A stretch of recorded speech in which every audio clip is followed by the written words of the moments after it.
इतू ने श्रीनगर में आवामी दरबार का आयोजन किया। उन्होंने स्थानीय लोगों से बातचीत की और अन्य मुद्दों के अलावा उनकी स्वास्थ्य संबंधी चिंताओं को भी दूर किया। हाल ही में इतू ने अधिकारियों को समय से पहले ट्रांसफर चाहने वाले डॉक्टरों के खिलाफ सख्त कार्रवाई करने के निर्देश दिए और लोगों की आकांक्षाओं को पूरा करने के लिए सभी अस्पतालों में स्वास्थ्य सुविधाओं को अपग्रेड करने के निर्देश दिए हैं। इस मौके पर विधायक तनवीर सादिक भी मौजूद रहे।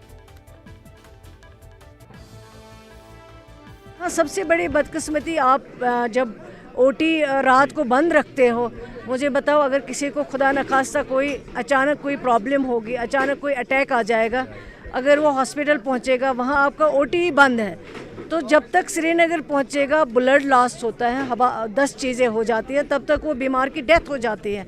तो ये ज़रूरी है, इनको भी अपनी जिम्मेवारी समझनी चाहिए और मैं समझती हूँ कि ज़रूर अपनी जिम्मेवारी समझेंगे, आइंदा से लोगों का इलाज जो है वो सही ढंग से। बहुत अच्छी उम्मीदें हैं। इस गवर्नमेंट का पहला ही अपना स्टांस जो था कि पब्लिक दरबार हर किसी जगह, मैं सकीना जी का बहुत बहुत मशकूर हूँ कि इतनी मसरूफियत के बावजूद वो यहाँ आई और जिस तरीके से उन्हें पब्लिक दरबार किया, रिव्यू लिया जेडीबल का।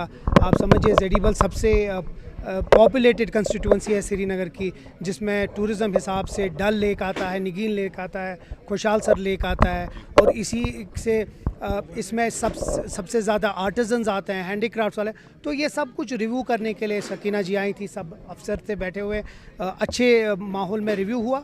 इंशाल्लाह 6 महीने के बाद फिर से रिव्यू लेंगे, देखेंगे जो काम पेंडिंग है या जो भी काम करने के हैं वो करेंगे, लेकिन एक अच्छे माहौल में हो। मैं बस इतना कहना चाहूँगी कि हमारा health social welfare department minister Sakina Itoo से बस इतनी ही अपील है कि electricity bills, water bills and the major resources that we are demanding हमें वो दी जाए। जो हम लोगों के ग्रैंड पेरेंट्स को डिस्प्लेस और रिहेबिलिटेशन और रीसेटलमेंट के टाइम पे किए गए वादे थे, उनको यहाँ पे जो लाने जाए के टाइम पे जो बातें बताई गई थी, जब क्योंकि वो अनएजुकेटेड और इलिटरेट थे, उनको वो रिसोर्सेज प्रोवाइड नहीं किए जाए। अब हमारा वो मुतालबा है कि हमारी वो सोसाइटी को एक प्रिविलेज, वो एक रिसोर्सेज दिए जाए ताकि अनएम्प्लॉयमेंट, अनएजुकेशन प्रिवेल ना करे हमारी सोसाइटी में, और इलेक्ट्रिसिटी और वाटर बिल्स का रिडक्शन।